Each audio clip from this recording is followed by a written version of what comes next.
السلام علیکم ناظرین و سامعین، اردو گرامر کی ایک اور نئی ویڈیو کے ساتھ حاضر ہیں۔ تو آج ہم بات کریں گے کلمہ اور کلمہ کی اقسام کے بارے میں۔ تو اس سے پہلے ہم نے ایک ویڈیو میں سرسری سا جائزہ لیا تھا کلمہ کے بارے میں، اور اس کی چند مثالیں ہم نے دیکھی تھی۔ تو کلمہ کیا چیز ہے دیکھتے ہیں۔ کلمہ ہماری زبان سے جو الفاظ نکلتے ہیں ان میں سے بیشتر بامعنی اور کچھ بے معنی ہوتے ہیں۔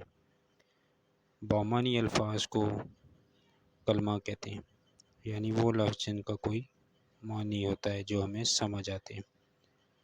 مثال کے طور پر جیسے آپ دیکھیں کتاب، لاہور، اسلم اور قلم وغیرہ۔ تو یہ چند کلمہ کی مثالیں ہیں۔ اس کے بعد اگر ہم آگے بڑھیں تو کلمہ کی اقسام دیکھتے ہیں۔ تو کلمہ کی اقسام میں ہمارے پاس 6 جو اس کی مین یا اہم بنیادی اقسام ہیں وہ سامنے آتی ہیں۔ سب سے پہلے جو ہمارے پاس اس کی قسم ہے آپ کو نظر آ رہا ہے، اسم،